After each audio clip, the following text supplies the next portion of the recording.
বন্ধ্যাত্ব নিরসনে স্বল্প খরচে সর্বাধুনিক ও উন্নত চিকিৎসা প্রদানে ড্রিম ফার্টিলিটি কেয়ার অনন্য। ঢাকার ওয়ারীতে প্রতিষ্ঠিত এই প্রতিষ্ঠানটি ইতোমধ্যে সুনাম অর্জন করেছে। রোগীদের কাছেও বেড়েছে এর গ্রহণযোগ্যতা।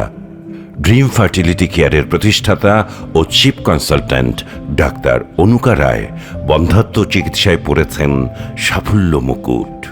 বন্ধ্যাত্ব চিকিৎসায় দৃষ্টান্ত স্থাপন করে স্বল্প খরচে উন্নত চিকিৎসা প্রদানে বদ্ধপরিকর তিনি। Dream fertility care, post office সংলগ্ন 17/A, ওয়ারী, ঢাকা। ফোন 01408487966 এবং 01848425778। সুপ্রিয় দর্শক ও সুধী, আসসালামু আলাইকুম। সবাইকে অনেক অনেক শুভেচ্ছা এবং আমন্ত্রণ জানাচ্ছি অনলাইন স্বাস্থ্য বিষয়ক সম্প্রচার হেলথ টক ফেসবুক পেজ থেকে। দর্শক, বরাবরই আমরা চেষ্টা করি হেলথের এই যে কারেন্ট ট্রেন্ড গুলো এবং যেগুলো নিয়ে মানুষের অনেক দ্বিধাদ্বন্দ্ব থাকে বা হয়তোবা জানার কার কাছে জানবে, কোন ডক্টরের কাছে জানবে, এই বিষয়গুলো নিয়ে কিন্তু অনেক সময় মানুষের কনফিউশন থাকে। বিশেষ করে দেখা যায় কি যে যখন আমরা মানে ওমেন হেলথ রিলেটেড প্রবলেম গুলোতে আসি, সেক্ষেত্রে আসলে কি আমি গাইনোকোলজিস্টের কাছে যাব নাকি একজন শুরুতে ইনফার্টিলিটি স্পেশালিস্টের কাছে যাব, এই বিষয়গুলো কিন্তু অনেক সময় আমাদের মাথায় থাকে।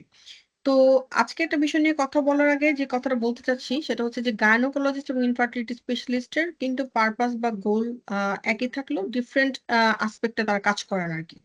ওমেন হেলথ এর বেটারমেন্ট নিয়ে যেভাবে কাজ করা হয় গাইনোকোলজিস্টের পক্ষ থেকে, অন দ্য আদার হ্যান্ড অবস্টেট্রিশিয়ানরা হয়তো বা প্রসূতিবিদ্যা বা মা এবং শিশু স্বাস্থ্য দুটো নিয়ে কাজ করছে, এবং সেই সাথে on the other hand infertility স্পেশালিস্টরা আরো শুরু থেকে ওই জায়গাতে কাজ করেন যে যখন বাচ্চা হতে বা বাচ্চা নিতে একটা দম্পতির সমস্যা হয় বা কষ্টের বিষয় হয়ে দাঁড়িয়ে যায় বা দেখা যায় কিছু সায়েন্টিফিক বিষয় থাকে যেগুলোকে কারেক্ট করার দরকার থাকে, সেই জায়গা থেকে কিন্তু চিকিৎসা বিদ্যাতে আমরা এখন ইনফার্টিলিটি স্পেশালিস্টকে আলাদাভাবে একটা ভূমিকা পালন করতে দেখছি। তো দেখা যায় এখন আমরা কারেন্ট পার্সপেক্টিভে পড়াশোনা করে কেউ কিন্তু আসলে বাসায় বসে থাকতে চান না। সবাই কাজকর্ম করতে চান এবং ইনকাম সোর্সটাকে কিন্তু কাজের মাধ্যম দিয়ে আমরা আরো এগিয়ে নিয়ে যাওয়ার চেষ্টা করছি, এবং এই যে বিশ্বায়নের এবং গ্লোবালাইজেশনের এই জায়গাতে কিন্তু সবাই আসলে বাসায় বসে থেকে কাজ করবেন এই ধরনের ব্যাপারটা, বা সবাই বাসায় বসে থেকে খাবেন, এই ব্যাপারটা কিন্তু মানুষের মধ্যে আর কাজ করে না। ছোট হোক, বড় হোক, যে ধরনের কাজই হোক, মানুষ কিন্তু ইনভলভ থাকতে চান। তো এই সময়টাতে দেখা যায় কি যে একজন মানুষ যদি তার নরমাল পড়াশোনা শেষ করে একটা মাস্টার্স ডিগ্রি করেন বা একটা নরমাল প্রসিডিউর দিয়ে পড়াশোনা করেন, তার কিন্তু একটা বয়সের বাঁধ থেকে যায়। ২৭ থেকে ৩০ এর মধ্যে দেখা যায় যে আগে যেরকম বিয়ে হতো তা কিন্তু এখন পার হয়ে ৩০ এর উপর চলে যাচ্ছে। এরকম হচ্ছে। তো ওইখানে প্রবলেমটা আসলে কোথায় হয়? যখন বিয়ে হওয়ার পরে বাচ্চা নিতে যাওয়ার সময়টাতে দেখা যায় যে তাদের হয়তোবা আরো আগে থেকে চেষ্টা করলে ভালো ছিল, এই কথাটা থেকে যায়। আবার একটা হচ্ছে যে দেখা যাচ্ছে এখন নিতে চাচ্ছে কিন্তু হচ্ছে না। তো সেই সময়টাতে মনে হয় একজন গাইনোকোলজিস্ট এর সাথে তারা যদি অ্যাডভান্সড লেভেলে গিয়ে একটু ইনফার্টিলিটি স্পেশালিস্ট এর সাজেশনও নেন, তাহলে কিন্তু অনেক কিছুতে তাদেরকে সাজেস্ট করা যেতে পারে। অথবা হয়তোবা বিয়ে করেছেন তারা ৩০ এর আগে, কিন্তু তাদের নানা ধরনের প্রবলেমের কারণে তারা পরে বাচ্চা নিতে চাচ্ছেন। সেইখানেও কিন্তু এখন আমরা অ্যাডভান্স প্রসিডিউর নিচ্ছি। আজকে ঠিক তেমনই একটি খুব গুরুত্বপূর্ণ বিষয় নিয়ে আমরা কথা বলব। সেই বিষয়টি হচ্ছে যে ওভাম ফ্রিজিং এবং ফ্রোজেন এমব্রায়ো ট্রান্সফার। তো কথাগুলোকে হয়তোবা খুব অদ্ভুত লাগছে যে ওভাম আবার ফ্রিজ করব, সেটাকে আবার ট্রান্সফার করবে। এটা হয়তোবা আপনারা শুনছেন। একেবারে যে শুনেননি হয়তোবা তা না। কিন্তু আসলে করা যায় কিনা? আমরা যে আমাদের দেশে বসে বলছি, আমাদের দেশে আমরা করি কিনা? হ্যাঁ, অবশ্যই আমরা করি, এবং যেইখানে আমরা আজকে বিষয় নিয়ে কথা বলব সেই সেন্টারে এটা করা হচ্ছে ড্রিম ফার্টিলিটি কেয়ার। তো আজকে আমরা ড্রিম ফার্টিলিটি কেয়ার নিবেদিত যে প্রোগ্রামটি করছি, সেই প্রোগ্রামটির নাম আমরা দিয়েছি যে ওভাম ফ্রিজিং, এবং এই ফ্রোজেন যে ওভাম সেখান থেকে এমব্রয়ো করে কিভাবে আমরা ট্রান্সফার করছি, পুরো প্রসেসটাই কিভাবে করা হয় সেটা সম্পর্কে আপনাদেরকে আমরা জানাবো, এবং সেই সাথে হয়তোবা কস্টিং এর একটা কম বেশি অ্যামাউন্ট আমরা একটা শেয়ার করবো আপনাদের সাথে। আপনারা আমাদের সাথেই থাকবেন। কারণ আমাদের সাথে বরাবর মতো জয়েন করেছেন অত্যন্ত স্বনামধন্য ডক্টর আনুকা রায়, যিনি সিনিয়র কনসালটেন্ট হিসেবে ড্রিম ফার্টিলিটি কেয়ারে কর্মরত আছেন এবং চিফ কনসালটেন্ট হিসেবে আছেন, এবং যিনি একাধারে fellowship in infertility Bangalore India থেকে তিনি ফেলোশিপ করেছেন, এবং সেই সাথে তিনি অ্যাডভান্স ফেলোশিপ করেছেন আম ল্যাপারোস্কোপির উপরে, যেটা নিয়ে আসলে আমরা এখন অনেক কাজ করছি। ল্যাপারোস্কোপি জিনিসটা কিন্তু অনেক করা হয় ইনফার্টিলিটিতে। যখনই দেখা যায় যে কোনো ধরনের কোনো প্রবলেম, প্যাথোলজিক্যাল কন্ডিশন থাকে, তখন এটা করি, এবং সেই সাথে বিশেষ প্রশিক্ষণপ্রাপ্ত তিনি আইইউআই, আইভিএফ এবং ইকস এর উপরে। তো আজকে আর কথা না বাড়িয়ে আমরা ম্যাডামের কাছে সরাসরি শুনে নিতে চাচ্ছি। ম্যাডাম, আপনাকে অনেক ধন্যবাদ জানাচ্ছি আমাদের সাথে আজকে জয়েন করার জন্য। ধন্যবাদ মলি আপনাকে। ম্যাডাম খুব সুন্দর একটা টপিক নিয়ে কথা বলবো যে ওভাম ফ্রিজিং এবং এই ওভামটাকে কিভাবে করে আমরা এমব্রায়োতে পরিণত করে ট্রান্সফার করছি। এটা জেনে যদি আমাদের সাথে বলেন যে কখন করছি, কাদের ক্ষেত্রে করছি, কিভাবে করছি সেই জার্নিটা যদি আমাদের একটু যদি শেয়ার করেন। আচ্ছা, ইনফার্টিলিটির একটা ইম্পর্টেন্ট অ্যাসপেক্ট কিন্তু ওভাম ফ্রিজিং এবং ফ্রোজেন এমব্রায়ো ট্রান্সফার। এটা আমরা কিন্তু অনেকেই অ্যাওয়ার না এটা। মানে আমরা টেস্ট টু বেবি বা আইভিএফ, হ্যাঁ? এখন ইদানিং ইক্সিটাও কিন্তু মোটামুটি আমরা সবাই বুঝি। বাট এই করছি। যে জি। ওভাম ফ্রিজিং বা sperm freezing, frozen embryo transfer এটা কিন্তু শুনতে কিন্তু মনে হচ্ছে আরে ফ্রিজ আপ করে রাখবো। বাট এটা থেকে কিভাবে হুম, হুম, বাচ্চা হবে? আর ফ্রিজ আপ করে রাখলে এখান থেকে মনে হয় অ্যাবনরমাল বেবি হবে। অনেক কিছু হুম, কনসেপশন হুম, কিন্তু আমাদের রং কনসেপশন থাকে। হুম, হুম, কিন্তু হুম, হুম, সময় কিন্তু বদলাচ্ছে। প্রযুক্তিও হুম, এগিয়ে হুম, যাচ্ছে। আমরা কেন পিছিয়ে থাকবো? আমরাও কিন্তু প্রযুক্তির সাথে, সাথে এগোচ্ছি। এবং হুম, আমাদের ফার্টিলিটি সেন্টারগুলো দক্ষতার সাথে ovum freezing, sperm freezing, frozen embryo transfer এগুলা হচ্ছে। হুম? এখন আমি আসবো এই যে ওভাম ফ্রিজিং, এটা বেসিক্যালি কি জিনিস এবং এটা কিভাবে করা কখন হয়? করা হয়? ওভাম ফ্রিজিং সাধারণত করা হয় যে অ্যাডভান্স এজ যদি থাকে বা অনেকের দেখা যায় যে মানে সিভিয়ার এন্ডোমেট্রিওসিস, তারপর চকলেট সিস্ট থাকে, হ্যাঁ? এই মানে রিজার্ভটা ডিমের পরিমাণে খুব কমে যায়। আবার অনেকের প্রিম্যাচিউর ওভারিয়ান ফেইলিউর, অনেকের ফ্যামিলি হিস্ট্রি থাকে বা ৪০ এর আগে ডিম শেষ হয়ে যায়। অনেকের হিস্ট্রি থাকে এরকম। তাদের ক্ষেত্রেও কিন্তু এগটা কালেক্ট করে রাখা হয় এবং ফ্রিজ আপ করে রাখা হয়। অনেক পেশেন্ট আছে যে ক্যান্সার পেশেন্টের কেমোথেরাপি বা রেডিওথেরাপি দিবে। তার আগে কিন্তু ওভামটা কালেক্ট করে ফ্রিজ আপ করা হয়। আর এখন যেটা করে সবাই বর্তমানে যেটা হচ্ছে কেরিয়ার ওরিয়েন্টেড। হ্যাঁ? কেরিয়ার ওরিয়েন্টেড বা আমাদের যে ফার্টিলিটি চিকিৎসার স্টেপ হিসেবেও কিন্তু ওভামটা ফ্রিজ আপ করে রাখা হয়। হুম? এই ওভাম ফ্রিজ আপটা কি? আমরা ফিমেল পার্টনার থেকে এই যে গুড কোয়ালিটির আ ডিমটা তৈরি করে মানে এই যে আমরা যে ফলিকলটা তৈরি করি, ফলিকলটা তৈরি করে এখান থেকে আমাদের এগটা কালেক্ট করা হয় এবং ল্যাবরেটরিতে খুব দ্রুত এটাকে হিমায়িত করা হয় বা এটাকে ফ্রিজ আপ করা হয়। যেটাকে ভিট্রিফিকেশন বলা হয় এবং এরপরে এটাকে ফ্রিজ আপ করে রাখা হয়। এটাকেই বলা হয় ওভাম ফ্রিজ আপ।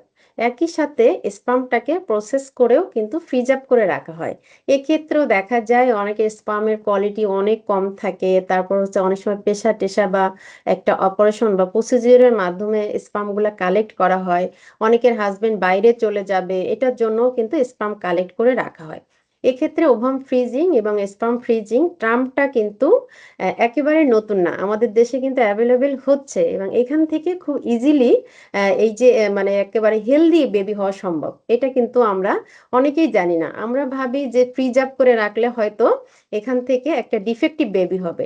বাট এখান থেকে কিন্তু একেবারে আমাদের যে অ্যাডভান্স টেকনোলজি আছে, এখান হুম, থেকে হুম। কিন্তু সবই সম্ভব। এবং যে আমাদের ইন্ডিকেশন বা একেবারে ফার্টিলিটির ক্ষেত্রে অ্যাডভান্স প্রযুক্তি ব্যবহার করে এই যে এটা কিন্তু অনেকের ক্ষেত্রে আশীর্বাদের মতো হতে পারে। এই যে ওভাম হুম। ফ্রিজিং বা স্পার্ম ফ্রিজিংটা। অনেক ধন্যবাদ ম্যাডাম। এখানে আমরা কি কোনো নির্দিষ্ট বয়সের সীমা মানে বা কোনো ধরনের কোনো নির্দেশাবলী প্রদান করি কিনা? মানে আসে না যে কিছু ডিউ ডিলিজেন্স সাইন করতে হয় বা হচ্ছে কিছু টার্মস অ্যান্ড কন্ডিশন সাইন করতে হয় বা এখানে কোনো বয়সের বাদ আছে কিনা যে হ্যাঁ, ৩০ হতে এটা হবে তো বয়স ওই মহিলার? অবশ্যই বয়সটা ইম্পোর্টেন্ট। মেল হুম, হুম, ফিমেল ২ পার্টনারের হুম, ক্ষেত্রেই হুম, বলবো যে যতই আমাদের অ্যাডভান্স এজ হয়, ততই কিন্তু স্পার্মের কোয়ালিটিও কমতে থাকে, এগের কোয়ালিটিও কমতে থাকে। কমতে এক্ষেত্রে থাকে। আমি বলবো যে ফিমেল পার্টনারের ক্ষেত্রে ৩০ থেকে ৩৫ এর মধ্যে হলে সবথেকে বেস্ট। এখানে হুম, হুম, এর হুম। পরে গেলে কিন্তু আমাদের ডিমের বা ডিম্বাণুর গুণগত মান কমতে থাকে। কমতে এজন্য থাকে। ৩০ থেকে ৩৫ এর ভিতরে হলে ভালো, ৩০ এর আগে হলে আরো ভালো। আরো ভালো। আমরা সেক্ষেত্রে ম্যাডাম এটাকে আসলে কিভাবে ফ্রিজিং করছি? এক্ষেত্রে কি আমরা ওদের প্রতি মাসে এসে একটা ফলো আপ করা দরকার হয় কিনা? বা আ আমরা যদি একটা রেঞ্জ এ বলি যে আসলে কত রেঞ্জের অ্যামাউন্ট আমাদের এখানে ব্যয় করতে হচ্ছে বা কতদিন ধরে ফ্রিজিং এটা করে রাখা আসলে যায়? ফ্রিজ আপ করে মানে রাখাটা কিন্তু খুব বেশি ব্যয়বহুল না। কিন্তু হুম, হুম, পেশেন্ট থেকে আমরা যে প্রসিডিউর এর মাধ্যমে মানে ফ্রিজ আপ করি, এটাই হুম, জাস্ট হুম। ব্যয়বহুল। বাট এটা যে ফ্রিজ আপ করে দীর্ঘদিন রাখা হয়, এটা কিন্তু খুব বেশি কস্ট নাই এখানে। অনেক ধন্যবাদ ম্যাডাম। বন্ধ্যাত্ব নিরসনে স্বল্প খরচে সর্বাধুনিক ও উন্নত চিকিৎসা প্রদানে ড্রিম ফার্টিলিটি কেয়ার অনন্য। ঢাকার ওয়ারিতে প্রতিষ্ঠিত এই প্রতিষ্ঠানটি ইতোমধ্যে সুনাম অর্জন করেছে। রোগীদের কাছেও বেড়েছে এর গ্রহণযোগ্যতা। ড্রিম ফার্টিলিটি কেয়ারের প্রতিষ্ঠাতা ও চিফ কনসালট্যান্ট ডাক্তার অনুকা রায় বন্ধ্যাত্ব চিকিৎসায় পড়েছেন সাফল্য মুকুট। বন্ধ্যাত্ব চিকিৎসায় দৃষ্টান্ত স্থাপন করে স্বল্প খরচে উন্নত চিকিৎসা প্রদানে বদ্ধপরিকর তিনি। Dream fertility care, post office সংলগ্ন 17/A, ওয়ারী, ঢাকা। ফোন 01408487966 এবং 01848425778। এবং সেক্ষেত্রে কি আমরা তার আগে তার হেলথ কন্ডিশনটা চেক করে কিনা, মানে যে সে যে ওভামটা এটা আমরা তো ফ্রিজ করছি অবশ্যই সেটা কি করতে হবে। মানে ভালো ওভাম কিনা? হ্যাঁ। হ্যাঁ, এটা হচ্ছে মেল ফিমেল পার্টনারকে আমরা যেরকম আইভিএফ বা টেস্ট টিউব বেবির জন্য বা ইক্সির জন্য রেডি করি, সেম ভাবে আমাদের কিন্তু হিস্ট্রি নিতে হবে এবং একই সাথে আমাদের বেসলাইন টেস্ট করতে হবে এবং কোনো মেডিকেল ডিসঅর্ডার আছে কিনা এগুলোও কিন্তু আমাদের আইডেন্টিফাই করতে হবে এবং সেটা কারেকশনও করতে হবে। এবং অনেক hepatitis B virus, C virus, এগুলা অনেকগুলা জিনিস আছে যেগুলো আমাদের স্ক্রিনিংও করে নিতে হবে। সবকিছু মিলে আমাদের হেলথ কন্ডিশনটা যদি গুড হয়, দেন আমরা এটা থেকে মানে মেল ফিমেল পার্টনার থেকে আমরা যদি মানে ইন্ডিকেশন অনুযায়ী বা ওইটা কন্ডিশনটা যদি পারমিট করে, দেন আমরা এটা হচ্ছে কালেক্ট করে ফ্রিজ আপ করে রাখা হয়। বাট এখানেও কিন্তু ডোনারটা অ্যালাউড না। অ্যালাউড না।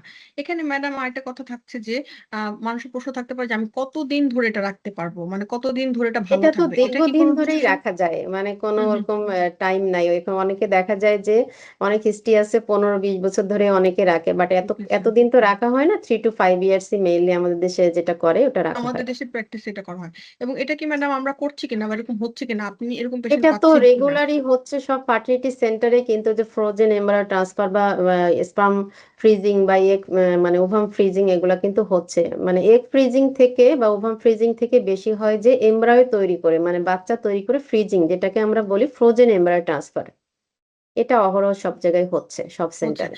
এবং সেটা কি ম্যাডাম আমরা সাকসেসফুলি পরবর্তীতে সেখানে মানে মানে সেই মা কি সাকসেসফুলি প্রেগন্যান্সির মাধ্যম দিয়ে বাচ্চাকে সন্তান মানে মানে গর্ভধারণ করে সন্তান জন্মদান করতে পারছেন কিনা, পুরো প্রসেসটাকে কমপ্লিট করতে পারছেন কিনা?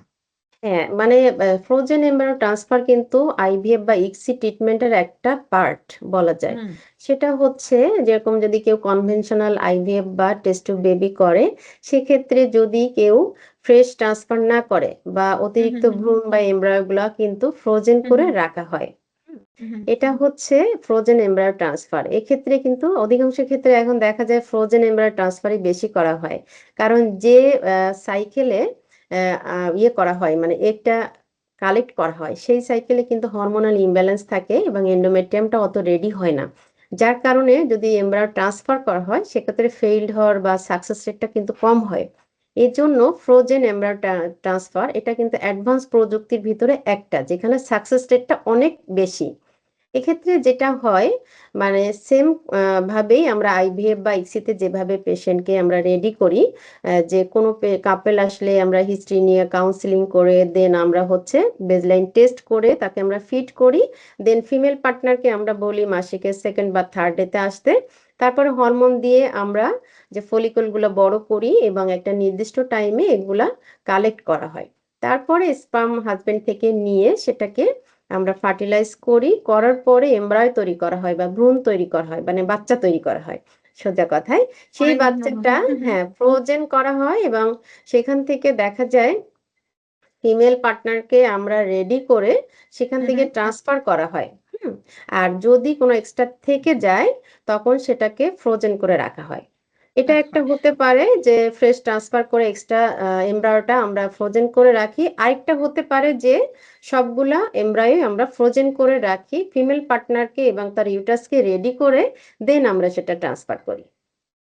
অনেক ধন্যবাদ ম্যাডাম। আমরা কিন্তু এই এতক্ষণ যে কথাগুলো বললাম যে চয়েস এর উপর ডিপেন্ড করে কথাটা বললাম, যে চয়েস যদি হয় যে না তাদের দেরি করে বাচ্চা নেবে সেজন্য তারা চাচ্ছে হাজবেন্ড ওয়াইফ মিলিতভাবে হয়তোবা এটা করে। এখন প্যাথোলজিক্যাল কোনো কন্ডিশন থাকে নাকি যে মানে ক্যান্সার মানে আছে তার আগে সে কেমোথেরাপি নিবে বা এই ধরনের কোনো স্পেসিফিকেশন থাকে কিনা যে এই ধরনের যে প্যাথোলজিক্যাল হ্যাঁ, কন্ডিশন গুলো এটা তো ডিজিজ এটা তো কন্ডিশনটা? হুম কন্ডিশনে অনেক হ্যাঁ সময় দেখা যায় যে অনেকের থাকে যে পিসিওএস থাকে, হুম গ্রস পিসিওএস, হুম হ্যাঁ, হুম যে হুম হুম বাচ্চা হতে চাচ্ছে না বা একবার আমরা মানে এগ গুলা কালেক্ট করতে পারলাম, নেক্সট টাইমে আর হবে হুম কিনা কোনো হুম সম্ভাবনা নাই। অথবা হুম অনেকের ওভারিয়ান রিজার্ভটা লো থাকে, অ্যাডভান্স এজ থাকে, সিভিয়ার এন্ডোমেট্রোসিস থাকে, কারো ক্যান্সার হুম থাকে, হুম হ্যাঁ, হুম হুম এক্ষেত্রে হুম কিন্তু এই যে ওভাম ফ্রিজিং বা এই যে আমাদের যে ফ্রোজেন এমব্রায়ার যেটা করা হয়, হুম মানে হুম এমব্রায়ার হুম গুলাকে ফ্রোজেন করে রাখা হয়। দেন আমরা যখন ফিমেল পার্টনারকে ফিট করব বা এন্ডোমেট্রিয়ামকে রেডি করতে পারবো এবং তাদের ডিজিজ কন্ডিশনটা ফ্রি হলে দেন ট্রান্সফার করা হয়। ট্রান্সফার করা হয়।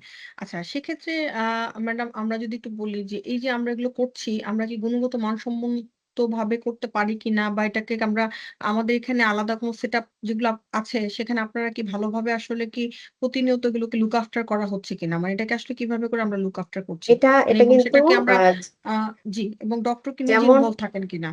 এটা হচ্ছে একজন দক্ষ এমব্রায়োলজিস্ট খুবই ইম্পর্টেন্ট এক্ষেত্রে। যেমন একজন ফার্টিলিটি ডক্টর দরকার, তেমন দক্ষ এমব্রায়োলজিস্ট এবং দরকার। অ্যান্ড্রোলজিস্ট খুবই হুম, হুম, হুম। ইম্পর্টেন্ট হুম, হুম, হুম। এক্ষেত্রে। কারণ শুধুমাত্র যে বাচ্চা বা এমব্রায়ো তৈরি করলে সেটা থেকে যে আমাদের একটা মানে ভালো আউটকাম আসবে এমন না। এক্ষেত্রে না। যে এমব্রায়োটা তৈরি করা হয় সেখানে যেমন একটা ভালো দক্ষ সেন্টার এবং খুব গুড মানে এনভায়রনমেন্টটা ভালো হইতে হবে। মানে হাইলি কোয়ালিফাইড এনভায়রনমেন্ট, এখানে অনেক মানে ইনফেকশন ফ্রি, ওকে। তারপর হচ্ছে জার্ম ফ্রি থাকতে হবে এবং এখানে ল্যাবের পরিবেশ খুব উন্নত মানের হতে হবে এবং দক্ষ এমব্রায়োলজিস্টও দরকার, অ্যান্ড্রোলজিস্টও দরকার। তারপর হচ্ছে যেটা এক্সপার্টনেস ডক্টরের বা ফার্টিলিটি ডক্টরের যে করবে, এই সব কিছুর পরেও যেটা দরকার আমাদের মেল ফিমেল পার্টনারের বয়স। কারণ হুম, বয়স বাড়ার সাথে সাথে কিন্তু গুণগত মান কমতে থাকে। আরেকটা হুম, হচ্ছে যেটা বললাম ডিজিজ কন্ডিশন এবং হুম, হুম, হুম। আমাদের যে এমব্রায়োটা তৈরি হলো তার গুণগত মান। সবকিছু মিলেই কিন্তু আমাদের সাফল্য বা আমাদের সবকিছু আউটকামটা নির্ভর করে। নির্ভর করছে। এখানে ম্যাডাম একটা মানে কথা যেটা থাকে সেটা হচ্ছে যে আমরা উম মানে পরবর্তীতে দেখা যাচ্ছে কি যে অনেক সময় ফেইলও হতে পারে। তো সেইটাও কি আমরা কাউন্সেলিং করে দেই কিনা যে হ্যাঁ, এটা হতে পারে যে অনেক সময় ফেইলড হতে পারে। সেটা তো সব ধরনের কন্ডিশনেই ফেইলড হতে পারে। তো যেহেতু লম্বা সময় ধরে তারা রাখছেন একটা আশা তাদের আছে যে এটা দিয়ে হয়ে যাবে। তো আমরা কি মাল্টিপল এমব্রায়ো তৈরি করি কিনা বা নাকি একটা সিঙ্গেল এমব্রায়োকেই না আমরা না, সাজেস্ট করে এটা থাকি বা এটা হচ্ছে যদি একটু যে বলেন? কোনো আইভিএফ বা টেস্ট টিউব বেবি, ইক্সি সব ক্ষেত্রে কিন্তু মাল্টিপল এমব্রয় মানে আমরা এক্সপেক্ট করি। ওকে। যেমন 8 থেকে 15টা আমরা এখানে এক্সপেক্ট করি আর কি। হ্যাঁ, একটা বা দুইটা একেবারে রেয়ার কন্ডিশন যাদের ওভারিয়ান রিজার্ভ খুবই কম সেক্ষেত্রে হুম, হয়, হুম। বাট আমরা নর্মালি যেটা করি সেটা হচ্ছে 8 থেকে 15 বা 16টা। সেক্ষেত্রে আমরা এখন যেটা বর্তমানে বলে যে 2টা বাচ্চা বা 3টা বাচ্চা দেওয়ার জন্য অনেকে, কিন্তু এটা তো অনেক রিস্কও আছে। বর্তমানে যেটা করা হয় সিঙ্গেল ডে 5 এমব্রয়ডারি ট্রান্সফার করা হয়। হ্যাঁ, বাকিগুলা সাধারণত ফ্রোজেন করেই রাখা হয়। আঁকা হয়। একটা টার্ম আমরা ইউজ করি সবসময় যে এই যে ফ্রোজেন এমব্রয়ডারির ক্ষেত্রে সেটা হচ্ছে এফইটি আরেকটা হচ্ছে যে ফ্রেশ ট্রান্সফার আরকি। তো এই এফইটি বা ফ্রেশ ট্রান্সফার এই দুটোর মধ্যে যদি একটু আমাদেরকে ডিফারেন্সটা বলেন বা আমাদের দেশে আমরা কোনটা বেশি সাজেস্ট করে থাকি? আচ্ছা, আমাদের দেশে আমরা সাধারণত ফ্রোজেন এমব্রয়ো ট্রান্সফার যেটা ওটাই সাজেস্ট করি, কারণ এটা হুম, সাকসেস রেটটা ভালো। এখন না। ফ্রেশ ট্রান্সফার যেটা আমি বলবো, কোনো ফিমেল পার্টনারকে যখন আমরা রেডি করি এবং এখান থেকে মানে 12 থেকে 13তম দিনে যখন আমরা এগের সাইজটা 18 থেকে 20 হয় তখন কিন্তু ট্রিগার দিয়ে তার 34 থেকে 35 ঘন্টা পরে এগটা রিট্রাইভাল করা হয়। সেই এগটা দিয়েই কিন্তু মানে হাজবেন্ড থেকে স্পার্মটা নিয়ে আমাদের ল্যাবে ফার্টিলাইজ করে এমব্রয়ো তৈরি করা হয়। এই যে এই সাইকেলে আমাদের যে ফিমেল পার্টনার মানে আমাদের যে মা আছেন, ওনার কিন্তু শরীরটা হরমোনাল ইমব্যালেন্স থাকে। হুম, এক্ষেত্রে হুম। এমব্রয় মানে এন্ডোমেট্রিয়ামটা ওইভাবে সুন্দর করে রেডি করা যায় না। এক্ষেত্রে যদি ফ্রেশ ট্রান্সফার করা হয় তখন সাকসেস রেটটা অনেক কমে যায়। কিন্তু এই এমব্রয়টা যদি আমরা ফ্রোজেন করে রেখে দিই, ফ্রোজেন করে রেখে দিলে যখন ফিমেল পার্টনারের শরীরটা ফিট হবে এবং এন্ডোমেট্রিয়ামটাকে আমরা সুন্দর করে রেডি করতে পারবো, তখন যদি ট্রান্সফার করা হয় তখন সাকসেস রেটটা অনেক ভালো হবে। এবং যেদিন ট্রান্সফার করা হবে ওই দিন হচ্ছে আমরা মানে থয়িং বলে মানে গলানো বলে, গলিয়ে তারপর হচ্ছে একটা নির্দিষ্ট টাইমে একটা ক্যাথেটারের মাধ্যমে ফিমেল পার্টনারের জরায়ুতে প্রতিস্থাপন করা হয়। ম্যাডাম এখানে আমরা যেটা একটু মানে যেটা সবচেয়ে বেশি টেনশনের থাকে সেটা হচ্ছে কি যে অনেক সময় প্রশ্ন থাকে যে আমার মানে বিয়ে হয়তোবা ডিসিশন মেক করছে পরে বিয়ে করার জন্য। তো সেখানে কি আমরা শুধুমাত্র ওভাম ফ্রিজিংটা করতে পারি কিনা? আমাদের দেশে এই ধরনের মানে পারমিশন আছে কিনা? যে বিয়ের আগে আমি ওভামটা শুধু ফ্রিজ করতে চাচ্ছি বা এরকম করা যায় কিনা? বা এরকম অনেকের প্রশ্ন মানে থাকে। এটা তো ওভাম ফ্রিজিং তো করাই যায়, বাট আমাদের দেশে এটা সাধারণত হয় না, মানে ওভাবে করে না। বাট মানে ক্যান্সার কন্ডিশন বা অন্যান্য যে ডিজিজ কন্ডিশন যেখানে কোনো উপায় নাই সেক্ষেত্রে কিন্তু করা যায়, ইন্ডিকেশন আছে।